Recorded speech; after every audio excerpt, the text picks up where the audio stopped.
Hello everyone, today we're going to talk about how we can benefit from a 95 watts PoE splitter. When we talk about that, we're going to have to know about the 95 watts high power PoE injector first. So about PoE, we know that it transmits power and data through one single Ethernet cable. It helps us to transmit it with one Ethernet cable, and then the IP device can be powered up only with one cable. And we don't have to worry about connecting a power cord to an AC outlet. There's no much trouble about that anymore. And in this case, PoE has been applied to a lot of PoE devices like IP cameras, and people have noticed the convenience about this technology. So more and more people wish to use it on their devices. Although a lot of high power demand devices do not have PoE features enabled yet, or the devices are have been around for a while, so when the technology was not that spread abroad, people will be using old devices and they want to, try to bring PoEs to their system. It would save them a lot of trouble. So in this case, it is like a condition when we have to upgrade a non-standard PoE system to a standard PoE system. In those videos, we talked about using a PoE injector to inject power to the Ethernet cable, which only had data.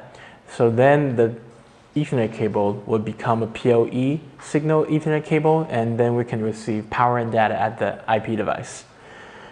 Imagine we have like a kiosk or one of those touchscreen guide kiosk in the mall, or door access devices, or like huge LED lights. They request a high power for operating normally. If we use traditional ways, it's just an Ethernet cable connected to, a power cord next to it. So it'd be kind of complicated. We would need to make sure there's a power source next to it. But now with the PoE technology, we can just use one Ethernet cable and push power and data to it. But they're non-PoE devices. How should we do it? Well, we can use a power splitter, right? A PoE splitter now, this is how it comes in handy. The PoE splitter, you can see it has two ports, a PoE port and a LAN port. And you can think of it as like a injector, but flipped, the functions are twisted into another direction. Instead of data going with power outputting PoE signal, it is like PoE signal coming input and then output power and data. You can think of it as like two doorways. So now we can see that this end we have a power cord, and here we have a LAN port which outputs the data. It's really simple. So imagine this panel to zoom camera is a high power demanding device. So we're going to connect this to our 95 watts high power PoE injector, and we'll see if it will work properly. Right now we have our NVR. We're going to connect it to our injector's LAN port, which will be the main data exchange point. And here is our power cord.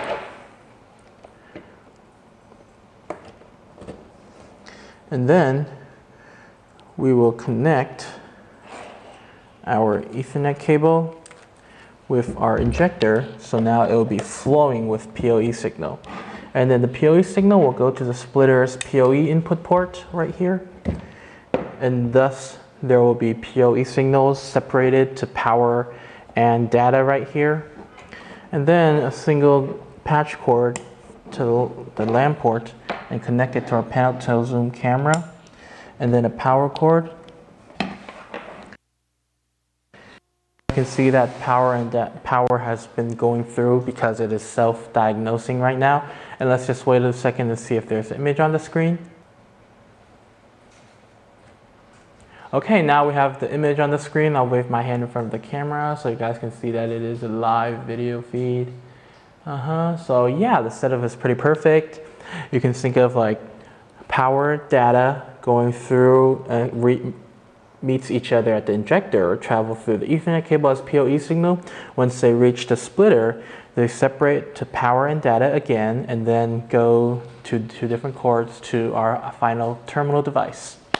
All right, that's pretty much it for this video. If you guys have any more questions, please leave them in the section below. Thank you guys for watching. I'll see you guys next time. Goodbye.